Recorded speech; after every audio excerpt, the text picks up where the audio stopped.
Good morning, everybody. This is the Friday, October 2nd meeting of the School Building Committee. I would like to call this meeting to order and with a roll call attendance. So why don't we start? Ken Aries? Here. Brian Baer? Here. Allison, I don't think has joined us yet. Chris Coleman? Here. Sarah Cronin, I believe, will be a few minutes late. John Cummings? Here. Charlie Donahue? Here. Pam Dukeman? Here.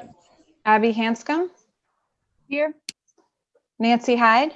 Here. Lemma Jean-Baptiste? Here. Carol Lewis? Here. Josepha Jowdy? Here. Michelle Miller? I see Michelle, but she's on mute. All right, we'll come back to you, Michelle. She's having issues with her microphone. Oh, she is? Okay, all right. Tony Mullen? Here. Emily Parks? Here. And Amanda Phillips? Here. Great, and I am Maya Plotkin, the chair. I would like to recognize that there is a live stream to provide real-time public access to the activities of the School Building Committee, and that's available online at www.westwood.k12.ma.us/live. The meeting is also being recorded for later broadcast on Westwood Media Center's platforms, and for that, as always, we thank Westwood Media Center for everything they do. Okay, moving into the chair, subcommittee, and working group reports. I'm going to take these a little out of order. First, membership update. So as many of you know, Kate Scales unfortunately had to step down from the School Building Committee. Unfortunate for us, good for her. She's an educator and got a full-time teaching position, so she was unable to continue on the board, but we thank her very much for her service and wish her the best of luck in her teaching position. The school committee, as you know, appoints members, and so we will be looking to do that at our next meeting next Thursday. So we should have 1 or 2 new members coming on board in the next few weeks. So that will be exciting. Okay, the second thing I wanted to do is, as part of the chairman's report, I think it's important to clarify an issue that's related to the school building project. I understand that there's confusion in the community regarding the relationship between the school building project and the Shuttleworth Solar Farm project that's been proposed by the select board, and that would be located on the same parcel of land as the new school building. I just want to take a minute now to clarify this issue. So first and foremost, the school building project and the Shuttleworth Solar Farm project have always been and continue to be separate and distinct projects run by 2 separate entities. As I mentioned, the Shuttleworth Solar project was initiated by and continues to be run by the select board. And as you all know, the school building project is governed by this group, the School Building Committee. This committee has never taken a position on the solar farm and has never linked the building project to the solar farm. In fact, if the school building project is funded at town meeting, then the new school will be constructed and operated regardless of whether the solar farm is put in place. The second thing I wanted to say is that this committee has made all of its sustainability decisions, including energy decisions, without any regard to the existence of a solar farm. Most importantly, the MSBA funding is in no way contingent and in fact will not be affected at all by the installation of a solar farm. The building project is on track to achieve the 2 bonus reimbursement points from the MSBA for sustainability, and the project is also on track to meet its own sustainability goals without the select board solar project. In addition, we can achieve net zero energy for the school without the installation of the solar farm. I'm clarifying this issue now because from the start of this project, it's been very important to the school committee, the school department, and to me personally, that we engage in a process with the community where every resident feels involved, every resident has an opportunity to be heard, and we're able to build trust between this committee and the community. And we spent the past 3 years working extremely hard to do just that. We've held community forums at every stage of the process. We've set up multiple methods and opportunities for residents to provide feedback, and we've provided updates on the project through all different kinds of communication methods since we began working with the MSBA.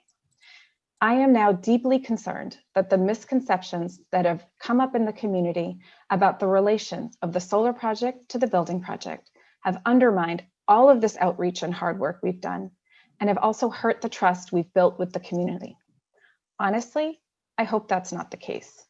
But to those who question the authenticity of our process, please hear this. This project has been and will continue to be run in a transparent and communicative manner, independent of the solar farm project or any other project that may come along. I can't emphasize this point enough. So I hope that clarifies things for people. As a reminder, there will be a community forum for the school project on Tuesday, October 13th at 7 p.m. Again, another opportunity for us to answer questions and to hear the concerns and comments of the community. So having said that, let's move on to discussion items. First up is the presentation of Sustainability Subcommittee's recommendation on heating and cooling system options. So with that, I'm going to turn it over to Rob from the architect, and I think he has a presentation for us. Thanks, Maya. Sure. I just need to be allowed to share my screen. I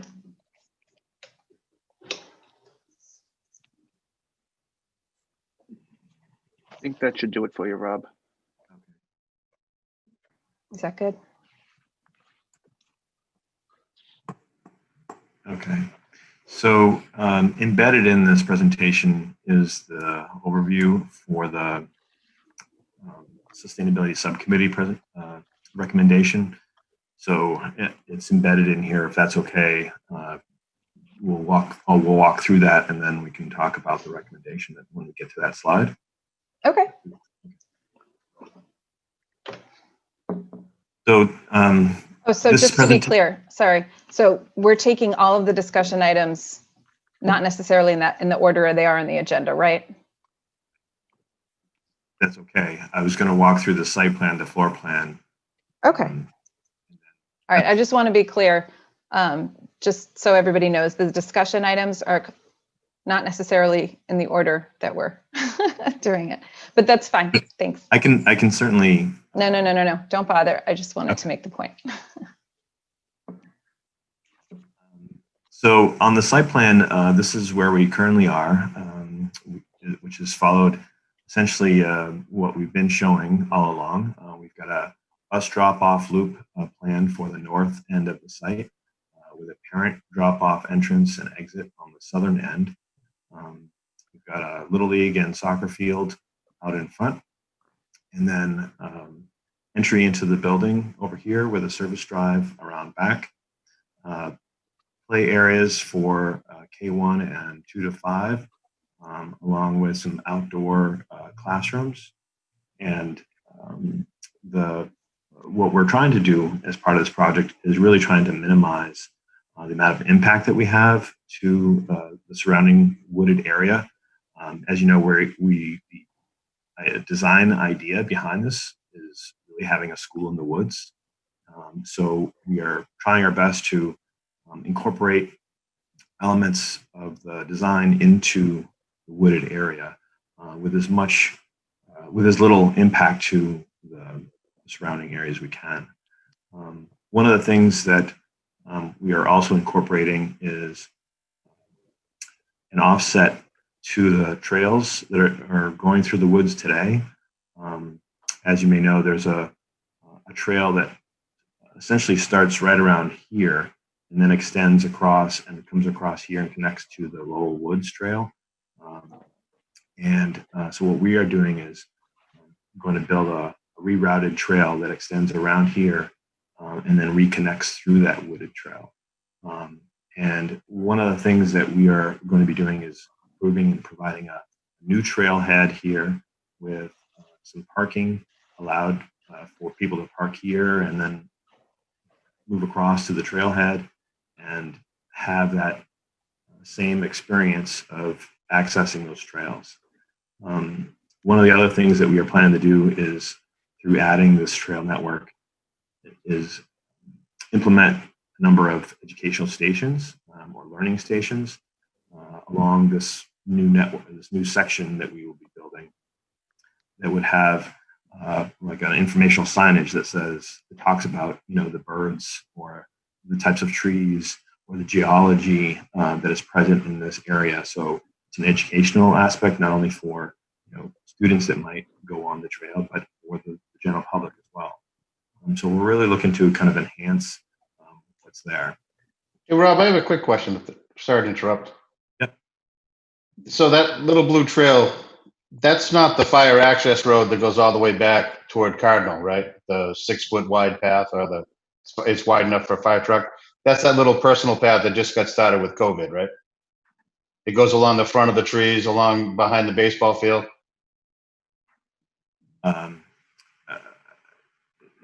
This is the fire service access that goes around the building today in the proposed project right here. This is just a walking trail that would be built. So today there's the existing school is right here, and so today people park right in this area, and then they'll get onto the trail like right around here, and they'll go up here and then extend across like this. That's the existing. Right. Okay. Yes. So that's just that little personal trail.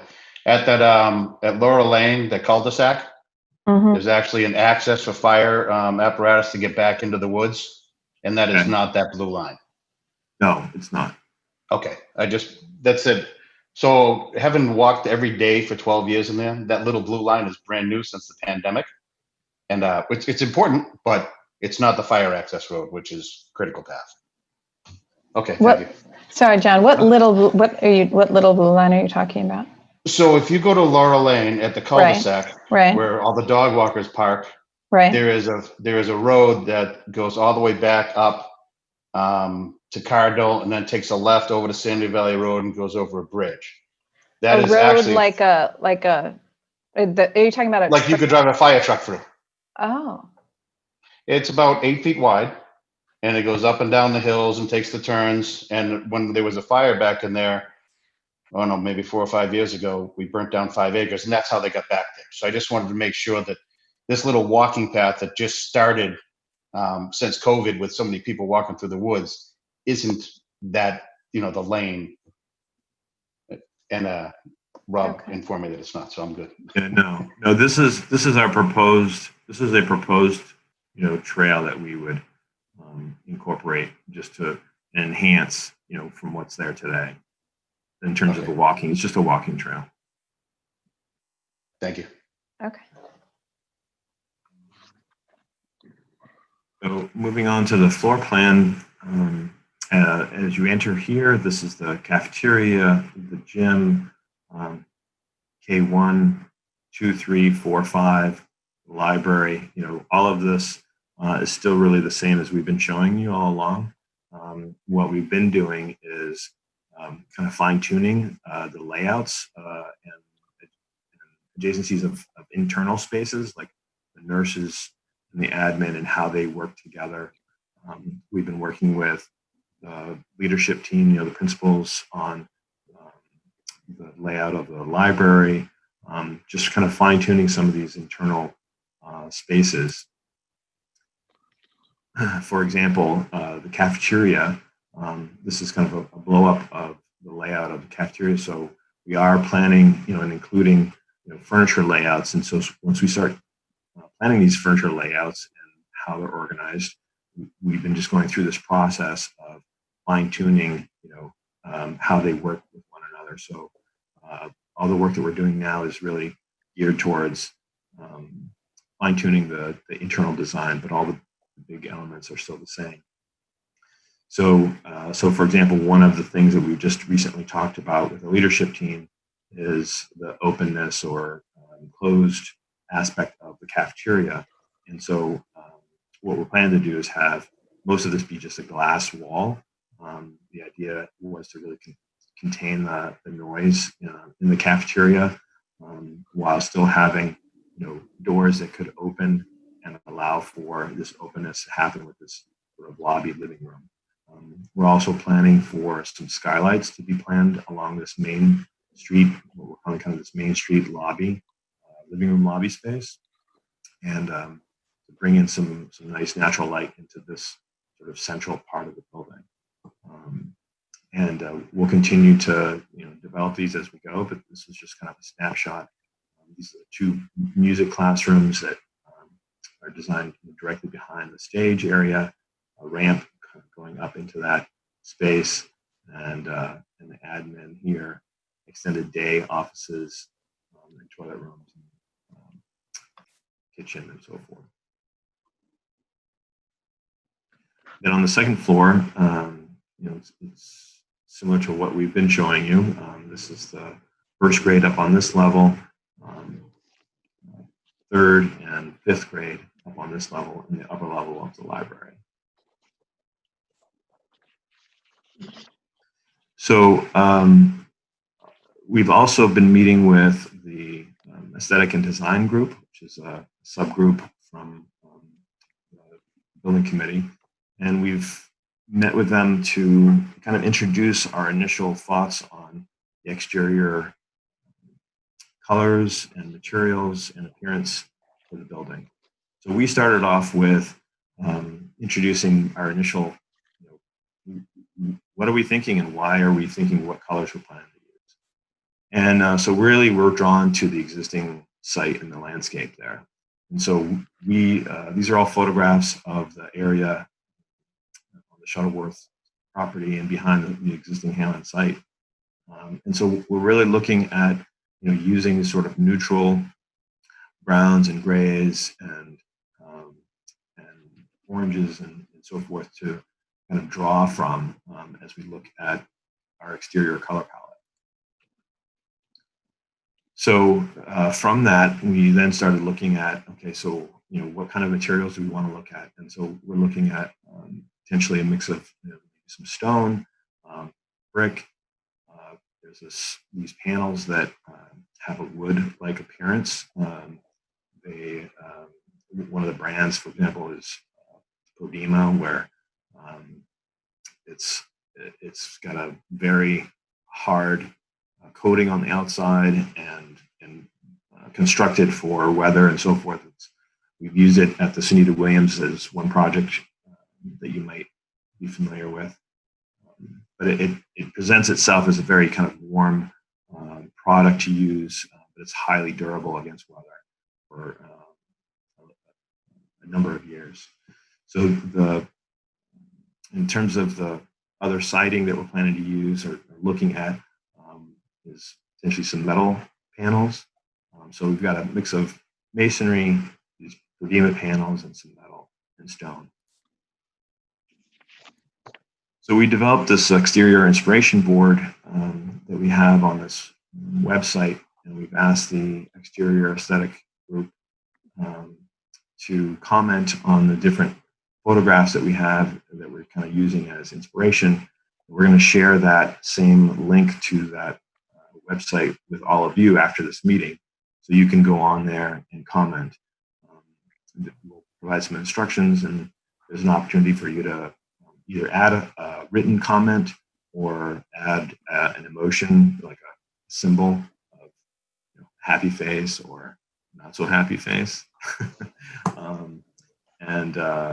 So this helps us to guide us in the design of the building. We're also planning to have something, we're also planning to share this at the community forum as well, where we'll give them an opportunity to provide some input on which photos seem to be more pleasing than others and which direction we should go in terms of the exterior. Yeah, so the one thing I just want to add on here, as Rob said, we're going to circulate the link for this. I think it would be great if everybody could just take 5 or 10 minutes at some point in the next week and just go on here and put your thoughts on.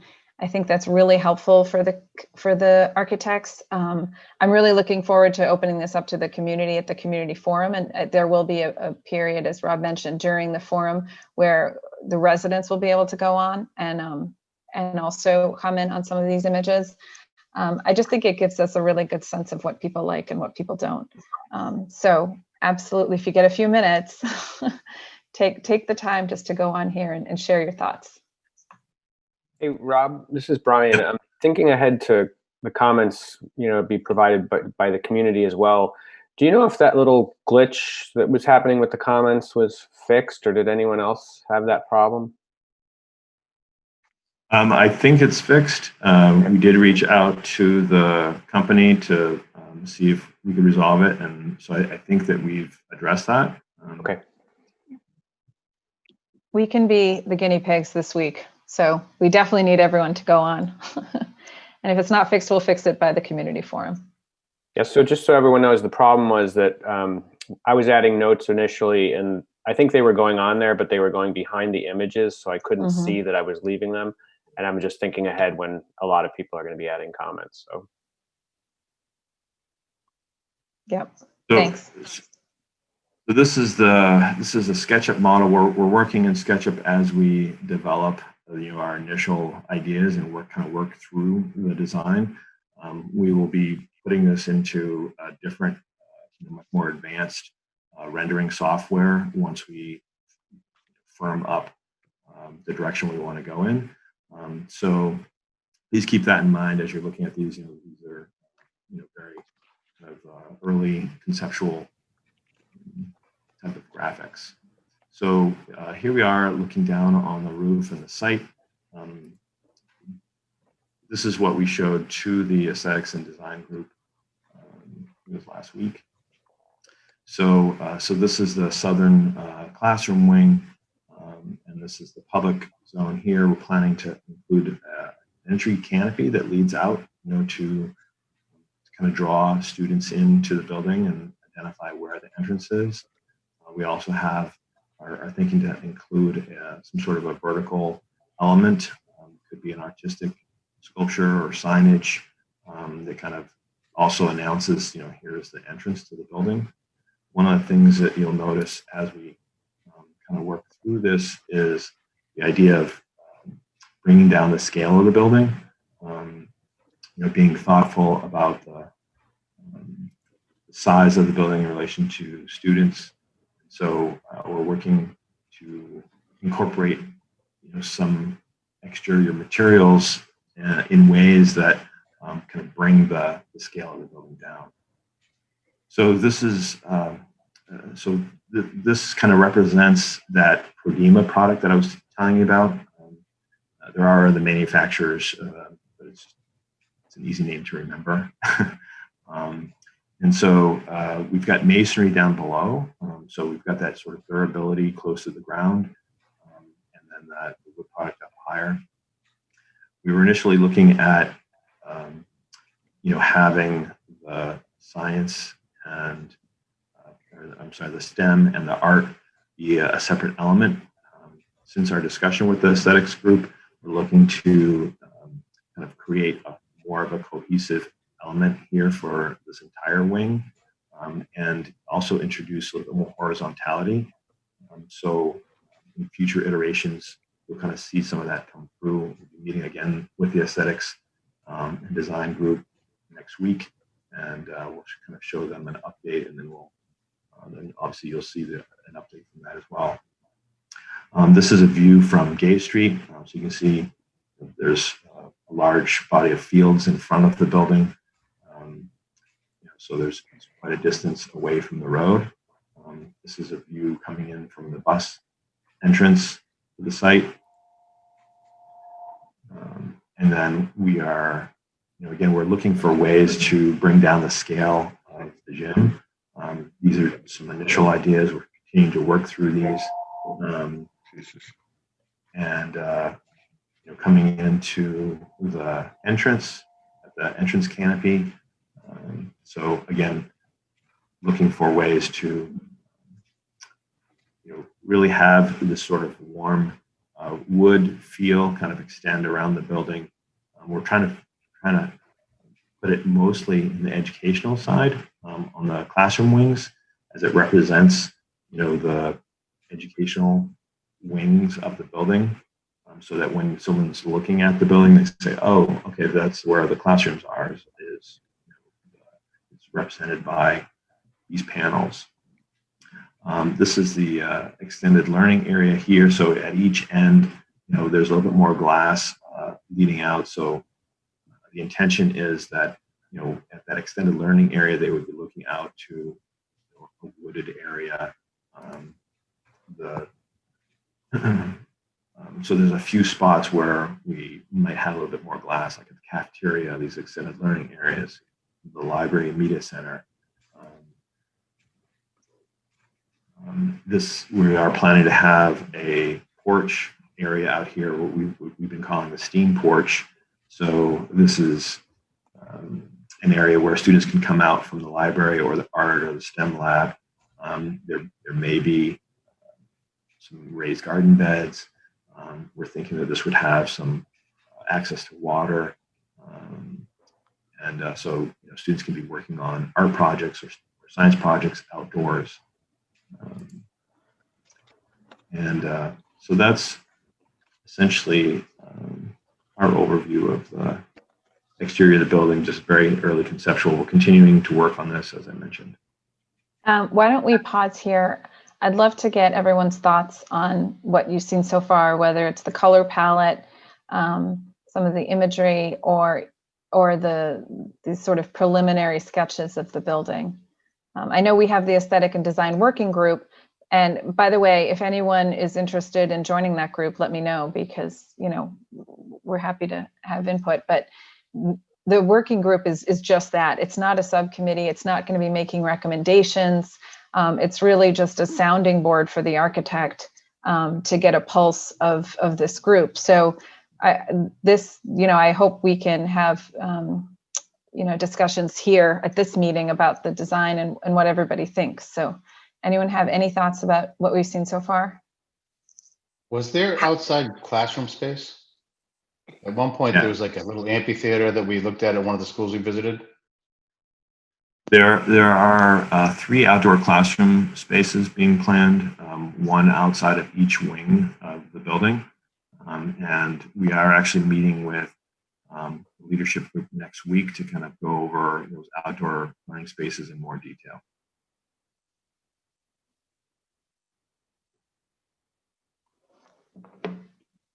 Anyone?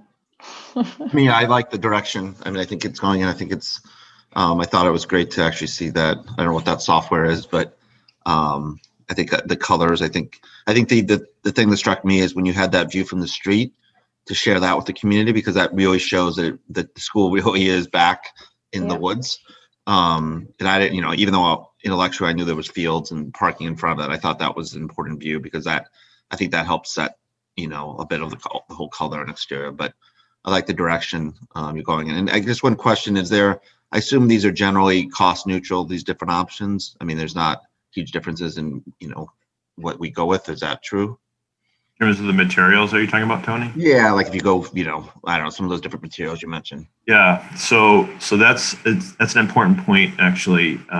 What we are doing is once we kind of firm up the direction we're going with and where we'd want to be in terms of the exterior materials, we're going to be doing a takeoff of each of the different materials, like a square footage takeoff, where we compare cost of each of those different materials in relation to the cost estimate that we had at the last cost estimate that we put together, just kind of see where we stand.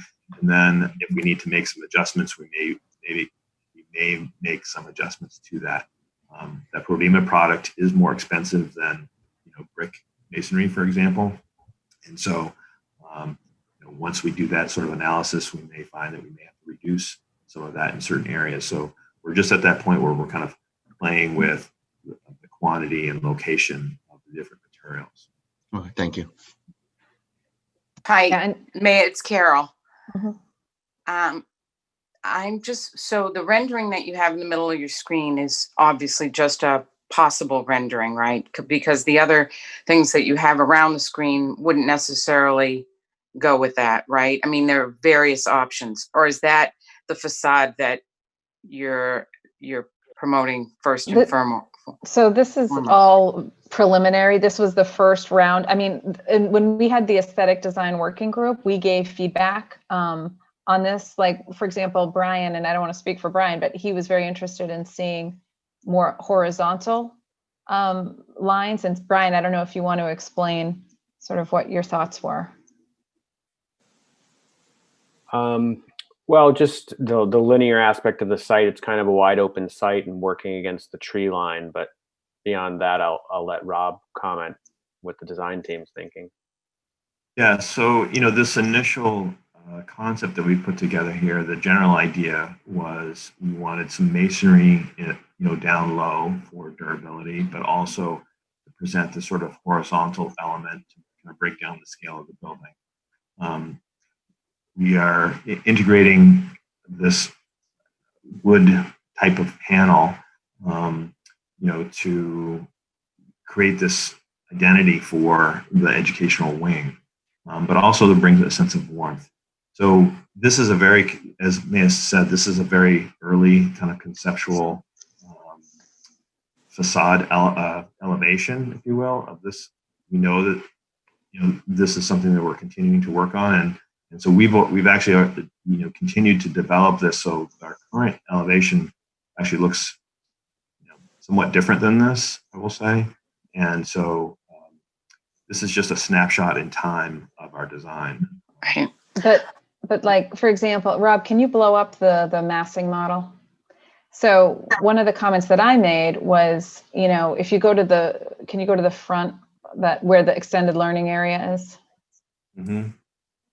So I was saying, to me, that sort of wood look over those windows seemed a little random to me. I didn't really know what the purpose was or what it was, and that's the kind of feedback they're looking for. Like that struck me as a little odd. So if you see something that you're sort of questioning, or that's what they're looking for now, right? Do you love those?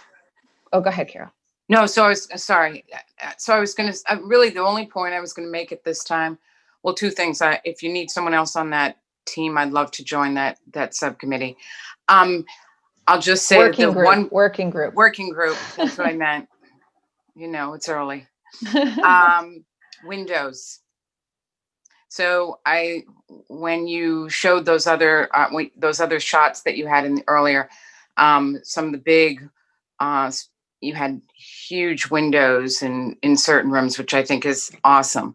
As one who attended a school years ago where there were limited windows, I would say, can we put in more windows? Can we? It looks just from this rendering, the windows look very random to me. Again, I'm not an architect or anything. I have no expertise in this, but that would be my focus. So so more on the front. But what's on the side there? What are those random things? Yeah.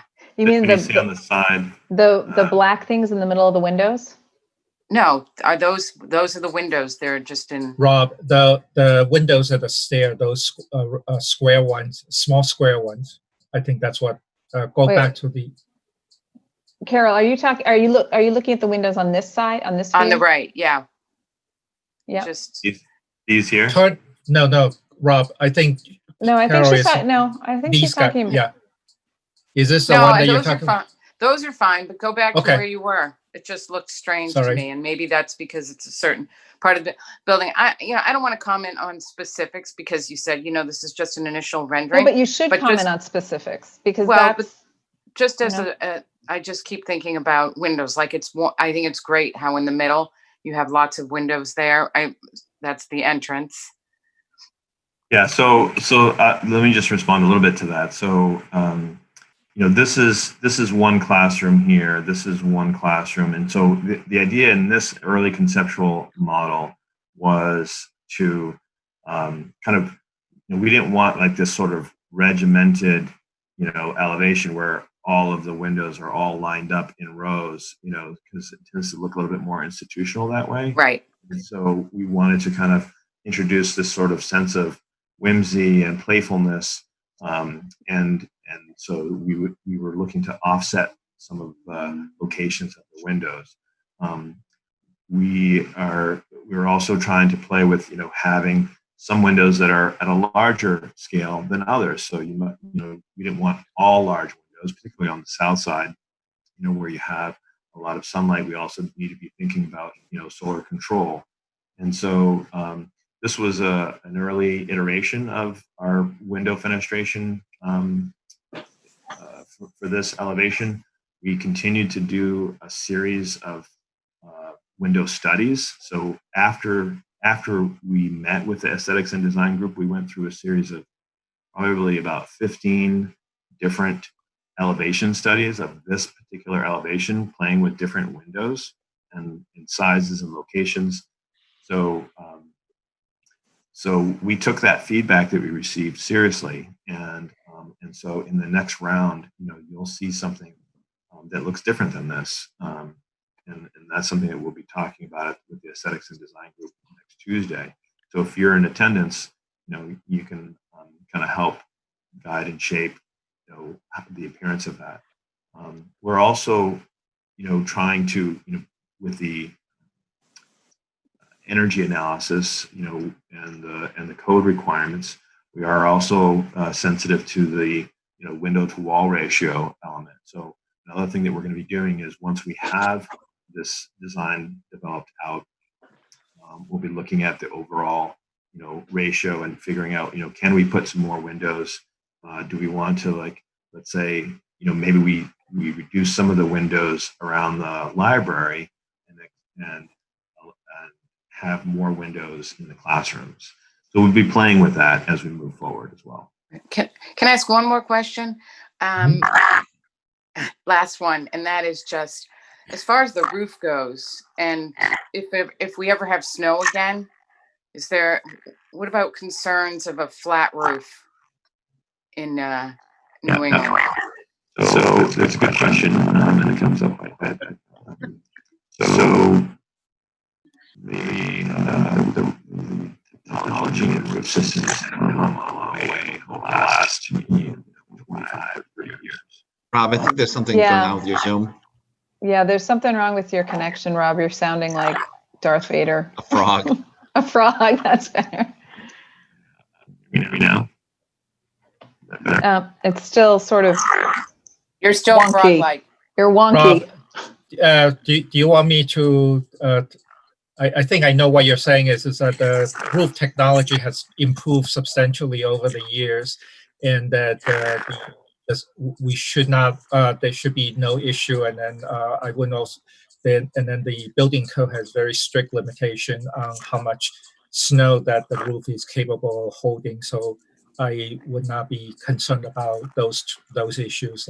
I don't know if that can answer your question, Carol.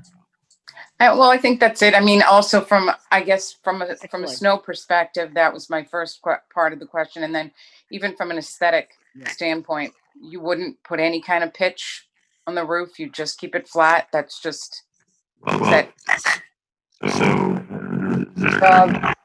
I think is Don on the phone, or I don't know what's going on. Don is on the line. I saw his. Yeah, I am here. So the roof isn't actually flat. While the appearance is flat and it's not pitched like you might see on a house, it does pitch to all the roof drains. So any water that gets on the roof will pitch to the roof drains and then be taken away from the building. As Chin mentioned, you have the structure is designed to hold snow and water if things were to back up on that roof. So structurally, there won't be any issues. If we get to the years like we had in the past where you get 100 inches of snow, there may be instances where snow will need to be removed, just like it would need to be removed from any building. But for the most part, this building is definitely designed to withstand snow loads and drain water off the roof. okay. Thank you. Yeah, but also mentioned, Carol, the aesthetics of it. Wouldn't it look better with more of a pitch? I mean, So if I could jump on that is something that we were looking at early on. And as soon as you start pitching roofs, you start adding structure and building components to it, which in turn adds cost. So early on, we looked at that when we were developing the initial concepts and determined that the pitched roofs would be unaffordable. But in keeping, I mean, we're trying to build a building that will not be dated. And we live in New England, and the building this building doesn't really fit in with some of the other buildings in town. Wouldn't it be better with a pitch? Yeah, I think it's fair to say some of your buildings are pitched and some are not. The idea here is that this is a unique site, thus a unique building, and the fact that we're calling it a school in the woods, we're trying to play up on that theme.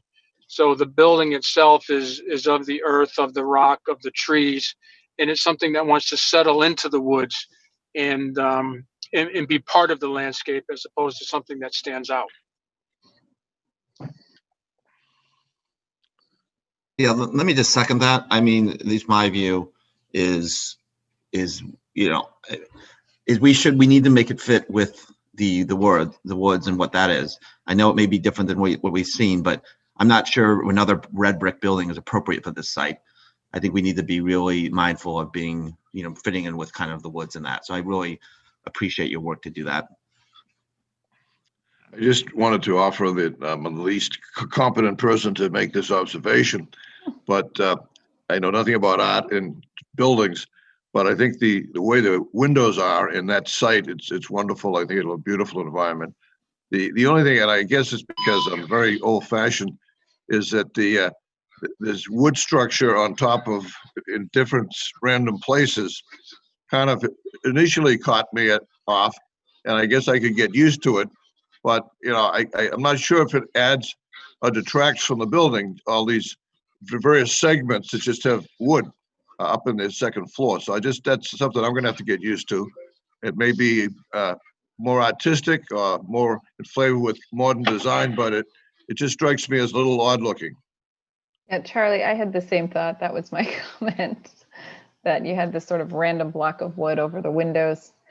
The other thing I would say is if we're looking at this exterior inspiration board, there is that top left picture that has a pitch in one area, sort of to amplify the entryway, and then the rest of it is flat. I don't know if that's something that we could consider as well, or not. I mean, I'm just thinking if, of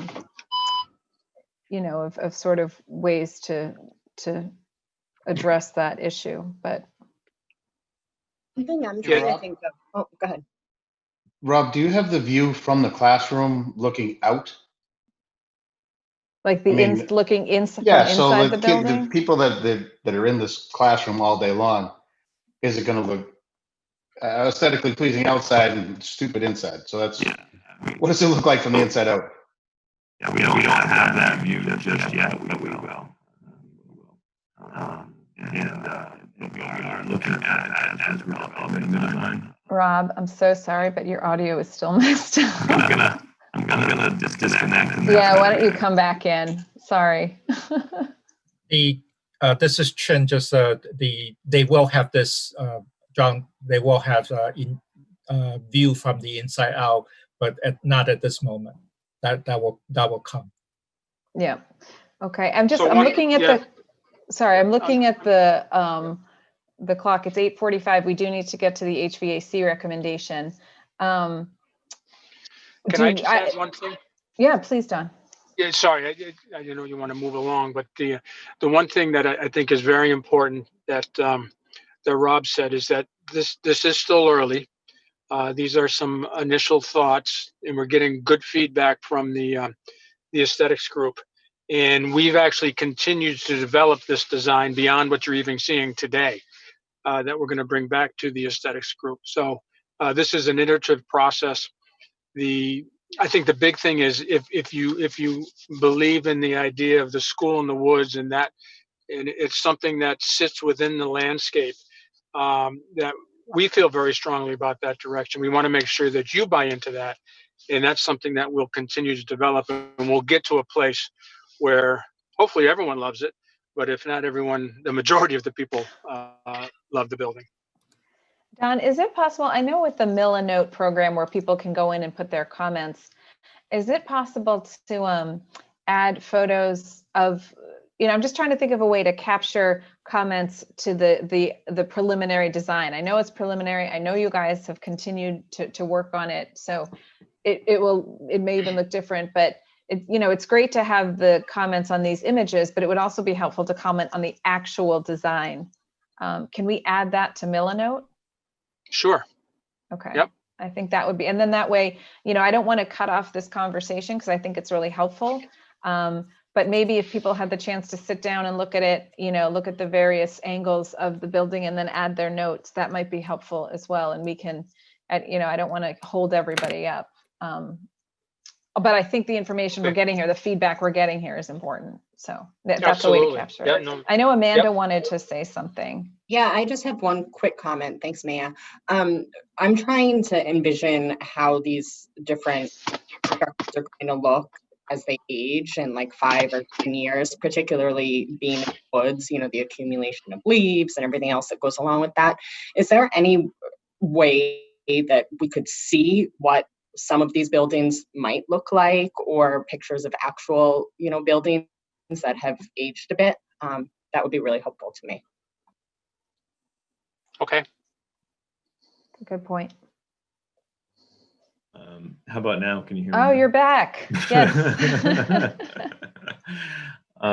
One last thing I'm just going to mention about the slope roofs is that, many people are accustomed to slope roofs with residences, right, with smaller buildings. Once you get to a commercial size building, it gets to be much more difficult to integrate that because it's going over a much larger roof area. And so now you have to deal with that snow.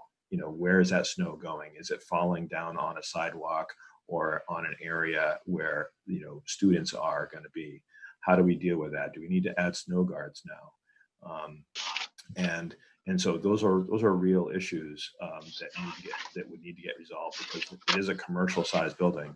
And then you think about the height of the building, right? If we talk about scale, now that you're adding a slope to a 2-story building, commercial building, and you add a sloped roof onto it, now you're increasing the height of that building to be much larger.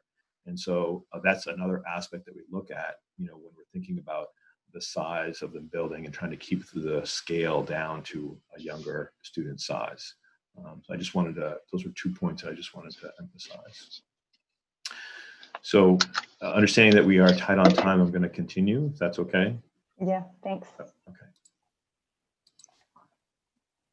So switching over to the Sustainability Subcommittee. So they took a closer look at Tier 2 versus Tier 3 on the geothermal system. One is the geothermal source heat pump system alone versus a Tier 3, which also included the supplemental electric boiler. So in Tier 2, you've got about approximately 80 wells, and Tier 3, 70 wells, but you're offset with a supplemental electric boiler. And so this further energy model found that, which included 100% air conditioning, found that the Tier 2 energy use, the EUI was about 20.9 versus the 23.1 for Tier 3. And so what that means is it's using less energy for Tier 2 versus Tier 3, which also results in lower annual electric costs. There is a slight increase in capital costs, but with the annual electrical costs, that will have a pretty quick payback. And in terms of being above the baseline energy model, this is at approximately 39.8 versus 33.5. So again, it's performing better in terms of annual energy use. So the Sustainability Subcommittee recommends moving forward with Tier 2. One of the questions that did come up was, whether the electric boiler provided any sort of a backup or emergency backup system. We talked about that for quite a while, and the short answer is that the electric boiler does not provide emergency backup. We do have a backup generator. Now we're currently planning for this to be diesel, but there is some discussion for us to look at either diesel or natural gas. So we'll be talking about that during the next Sustainability Subcommittee will take a closer look at that.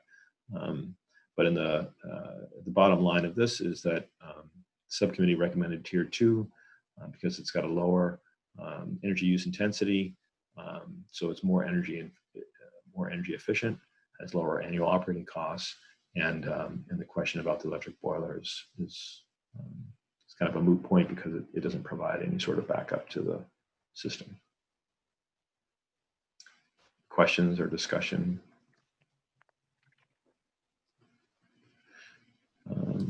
So that, yeah. So I'm just going to close out this, and then I can turn off the screen, and then you can open it up for any discussion with that. So next steps, we've got a community presentation coming up in November. We'll be submitting our schematic design package to the cost estimator. In December, we'll be receiving those cost estimates.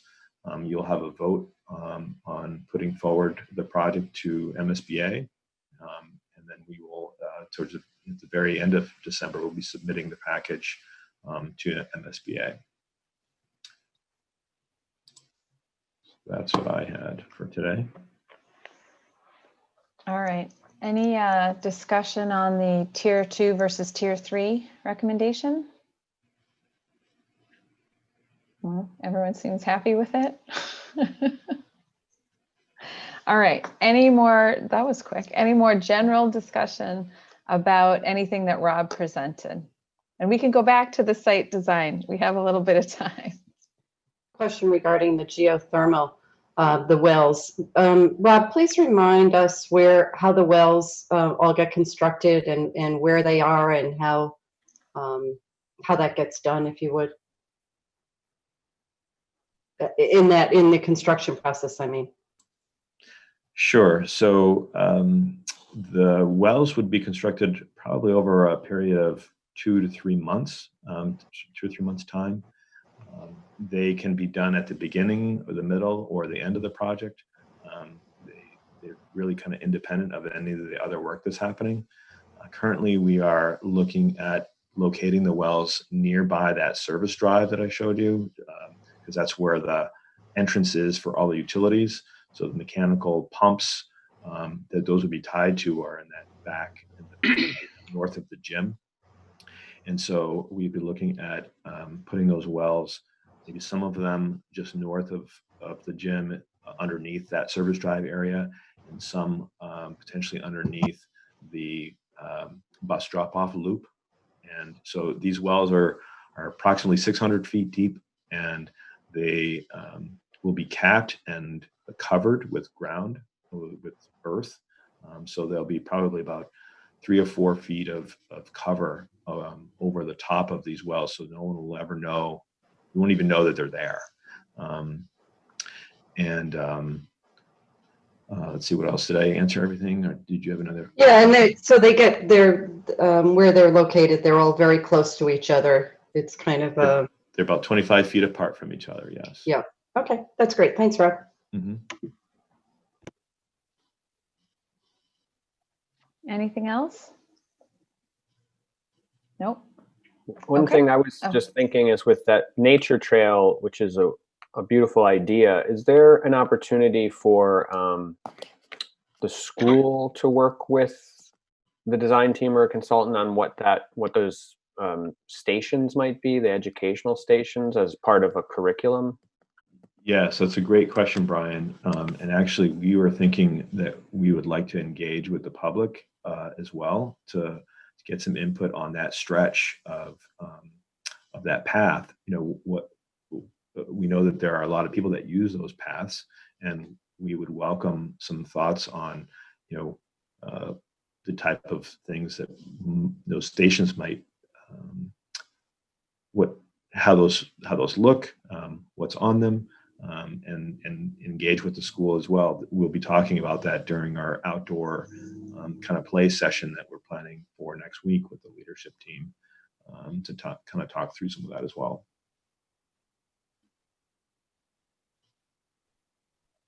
All right.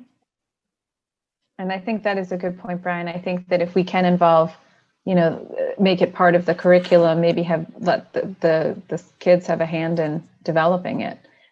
That would be a great educational opportunity. Anybody else? Nope. All right. I'm going to move on to action items. The first action item is the approval of the Sustainability Subcommittee's recommendation to move forward with the Tier 2 HVAC geothermal system. So can I get a motion for that? So moved. Second. Okay. Doing a roll call. Ken Aries, Yes. Brian Bayer, Yes. Allison Borchers. Allison isn't here. Okay. Chris Coleman, Yes. Sarah Cronin, Yes. John Cummings, Yes. Charlie Donahue, Yes. Pam Dukeman, Yes. Abby Hanscom, Yes. Nancy Hyde, Yes. Lema Jean-Baptiste, Yes. Josepha Jowdy, Josepha, Yes. great. Carol Lewis, Yes.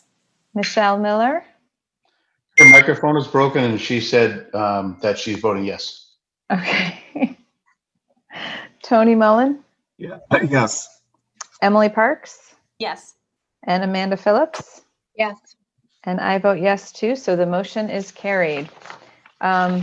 Second item is we have a proposal for a flow test cost. This is for $1,675. This will come out of our unallocated fund in the feasibility budget. And that will bring that budget, the unallocated amount down to, and I'm pulling up this number. Chin, do you have it Oh wait, I have it right here. So currently we have uncommitted and available 293,965. So this flow test, as I mentioned, would cost 1,675. So that would bring the uncommitted amount down to $292,290. And Robert, Chin, can one of you just explain what the flow test is for? Yeah, this is Chen. The flow test is to test the water pressure out on the street for the for the sprinkler system to be installed on for the project. Even though we know, generally speaking, that the pressure is good, but we do need the actual water pressure that is available on the street for us to definitively decide which system that we have to design to. Okay. It's a required step. All right. Great. Thanks, Chen. So can I get a motion to approve the flow test cost proposal for $1,675? So moved. Second. Any discussion? Nope. All right. Ken, Yes. Brian, Yes. Chris, Yes. Sarah, Yes. John, Yes. Charlie, Yes. Pam, Yes. Abby, Yes. Nancy. Nancy, you still here? I believe she had to step off the call. Okay. Lema, Yes. Josepha, Yes. Carol. Yes. I know Michelle's having trouble with audio. Tony, Yes. Emily, Yes. Amanda, Yes. and I vote yes, so motion is carried. Next action item is the approval of the invoice dated August 31st, 2020.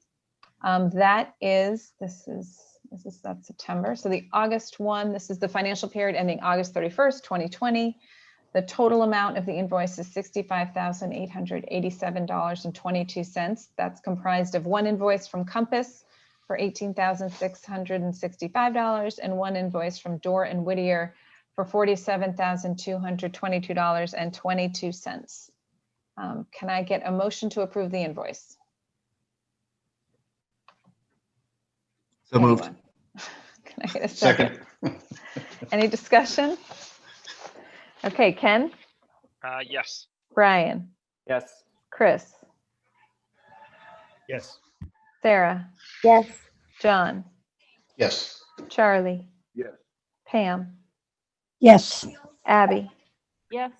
Lemma, Yes. Josepha, Yes. Carol, Yes. Michelle is trouble, Tony, Yes. Emily, Yes. Amanda, Yes. and I vote yes, motion is carried. All right, now we need to approve the invoice dated for the period ending September 30th, 2020. The total amount of this invoice is $134,404.11. Of that, there's $16,443 for Compass.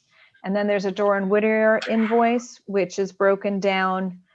You can see the breakdown. There's the monthly fee. There's $1,100 for a survey, $1,500 for the geotech investigation, $185 for a traffic study, $40,000 for geothermal, and $27,940 for the additional geotech work. Those are things that we approved, I think, at the last meeting as proposals. So again, the total of this invoice is $134,404.11. Can I get a motion to approve? So moved. Second. Okay, Ken, Yes. Brian, Yes. Chris, Yes. Sarah, Yes. John, Yes. Charlie, Yes. Pam, Yes. Abby, Yes. Lemma, Yes. Josepha, Yes. Carol, Yes. Tony, Yes. Emily, Yes. Amanda. Yes. I'm a yes, and the motion is carried. Okay, we need a vote to accept the Sustainability Subcommittee meeting minutes of August 18th, 2020. Can I get a motion? So moved. Second. Ken, Yes. Brian, Yes. Chris, Yes. Sarah, Yes. John, Yes. Charlie, Yes.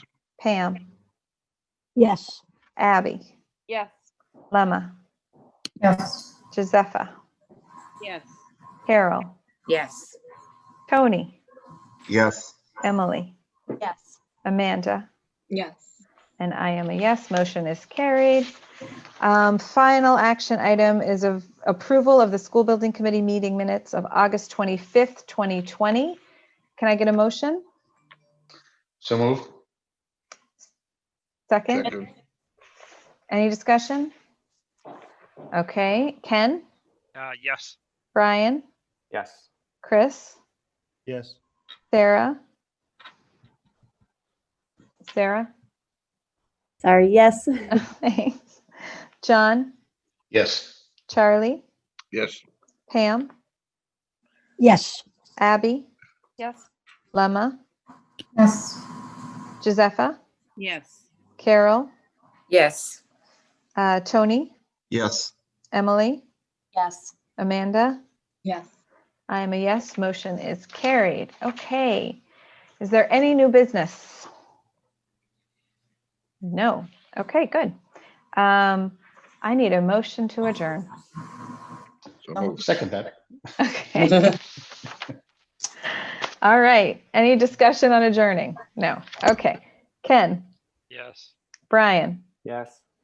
Chris, Yes. Sarah, Yes. John, Yes. Charlie, Yes. Pam, Yes. Abby, Yes. Nancy, oh, sorry, Lemma, Yes. Josepha, Yes. Carol, Yes. Tony, Yep. Emily, Yes. Amanda, Yes. and I vote yes. We are adjourned. Thank you, Stay healthy. everyone. I appreciate it. Thank